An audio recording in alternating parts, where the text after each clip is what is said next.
Hi guys, ಇವತ್ತಿನ recipe ಬಂದು chicken puli ಮುಂಚಿ Mangaluru ಸ್ಟೈಲಲ್ಲಿ ಮಾಡ್ತಾ ಇದ್ದೇನೆ. ಫಸ್ಟಿಗೆ ಒಂದು ಪ್ಯಾನ್ ತಗೊಂಡು ಅದಕ್ಕೆ ನಾನು ತೆಂಗಿನ ಎಣ್ಣೆ ಯೂಸ್ ಮಾಡ್ತಾ ಇದ್ದೇನೆ. ಒಂದು 10 ರಿಂದ 15 ಬ್ಯಾಡಗಿ ಮೆಣಸು, 5 ಗುಂಟೂರು ಮೆಣಸು ಅದನ್ನು ಸೇರಿಸ್ತಾ ಇದ್ದೇನೆ.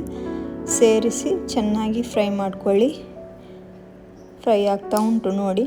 ಫ್ರೈ ಆದಮೇಲೆ ಅದಕ್ಕೆ ಕೊತ್ತಂಬರಿ ಬೀಜ, ಮೆಂತ್ಯ, ಜೀರಿಗೆ ಸೇರಿಸಿ ನೆಕ್ಸ್ಟ್ ಅದಕ್ಕೆ ಇಡೀ ಗರಂ ಮಸಾಲ, ಚಕ್ಕೆ ಲವಂಗ ಎಲ್ಲ ಸೇರಿಸಿ ಚೆನ್ನಾಗಿ ಫ್ರೈ ಮಾಡ್ಕೊಳ್ಳಿ. ಅದು ಒಂದು ಯೆಲ್ಲೋ ಕಲರ್ ಬಣ್ಣಕ್ಕೆ ತಿರುಗಬೇಕು, ಅಷ್ಟರವರೆಗೆ ಫ್ರೈ ಮಾಡಿ. ನೆಕ್ಸ್ಟು ಒಂದು ಮಿಕ್ಸಿ ಜಾರನ್ನು ತಗೊಂಡು ಈ ಹುರಿದಿಟ್ಟಂಥ ಸಾಮಗ್ರಿಗಳನ್ನು ಎಲ್ಲ ಸೇರಿಸಿ ನೆಕ್ಸ್ಟು 7 ರಿಂದ 8 ಬೆಳ್ಳುಳ್ಳಿ ಹೆಸಳು, ಲಿಂಬೆ ಗಾತ್ರದಷ್ಟು ಹುಣಸೆ ಹುಳಿ ಮತ್ತು ಅರಶಿನ ಹಾಕಿ ಚೆನ್ನಾಗಿ ಗ್ರೈಂಡ್ ಮಾಡ್ಕೊಳ್ಳಿ. ಗ್ರೈಂಡ್ ಆಗಿದೆ ನೋಡಿ. ಗ್ರೈಂಡ್ ಆದಮೇಲೆ ಅದನ್ನೊಂದು ಬದಿಗೆ ಎತ್ತಿಟ್ಕೊಂಡು ನೆಕ್ಸ್ಟ್ ಇನ್ನೊಂದು ಬಾಣಲೆಯನ್ನು ತಗೊಂಡು ಅದಕ್ಕೆ ನಾನು ತೆಂಗಿನೆಣ್ಣೆ ಯೂಸ್ ಮಾಡುವಂಥದ್ದು. ಒಂದು ಈರುಳ್ಳಿ ಹಾಕಿ ಅದನ್ನು ಚೆನ್ನಾಗಿ ಫ್ರೈ ಮಾಡ್ಕೊಳ್ಳಿ. ಮೆದು ಆಗಬೇಕು, ಅಷ್ಟರವರೆಗೆ ಫ್ರೈ ಮಾಡಿ.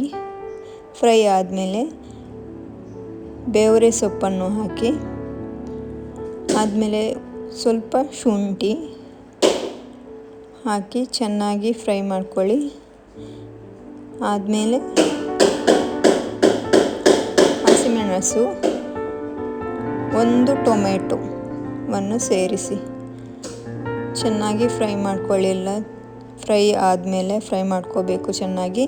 ಫ್ರೈ ಆದಮೇಲೆ ನಾನು 3/4 kg ಆಗುವಷ್ಟು ಚಿಕನ್ ತಗೊಂಡಿದ್ದೇನೆ. ಎಲ್ಲ ಚಿಕನನ್ನು ಹಾಕಿ ಸ್ವಲ್ಪ ಅದೇ ಎಣ್ಣೆಯಲ್ಲಿ ಫ್ರೈ ಮಾಡಬೇಕು. ಫ್ರೈ ಆದಮೇಲೆ ಒಂದು ಸ್ವಲ್ಪ ಅರಶಿನ, ರುಚಿಗೆ ಬೇಕಾದಷ್ಟು ಉಪ್ಪು ಹಾಕಿ ಚೆನ್ನಾಗಿ ಮಿಕ್ಸ್ ಮಾಡಿ ನಾನು ಸ್ವಲ್ಪ ನೀರನ್ನು ಸೇರಿಸ್ತಾ ಇದ್ದೇನೆ. ಒಂದು 10 ನಿಮಿಷ ಬೇಯಲಿಕ್ಕೆ ಬಿಡಿ. ನೋಡಿ ಬೆಂದಿದೆ. ಬೆಂದಾದಮೇಲೆ ನಾವು ಆಗ ಕಡ್ದಿಟ್ಕೊಂಡಂಥ ಮಸಾಲವನ್ನು ಸೇರಿಸಬೇಕು. ಮಸಾಲವನ್ನು ಸೇರಿಸಿ ಚೆನ್ನಾಗಿ ಮಿಕ್ಸ್ ಮಾಡ್ಕೊಳ್ಳಿ. ಮಿಕ್ಸ್ ಆದಮೇಲೆ ಒಂದು 15 ನಿಮಿಷ ಬೇಯಲಿಕ್ಕೆ ಬಿಡಬೇಕು. ನೋಡಿ ಬೆಂದಿದೆ. ಬೆಂದಾದಮೇಲೆ ಅದರ ಮೇಲೆ ಕೊತ್ತಂಬರಿ ಸೊಪ್ಪನ್ನು ಹಾಕಬೇಕು. ಇವಾಗ ಮಂಗಳೂರು ಸ್ಟೈಲ್ ಚಿಕನ್ ಪುಳಿ ಮುಂಚಿ ಸವಿಯಲು ಸಿದ್ಧವಾಗಿದೆ. Thank you guys.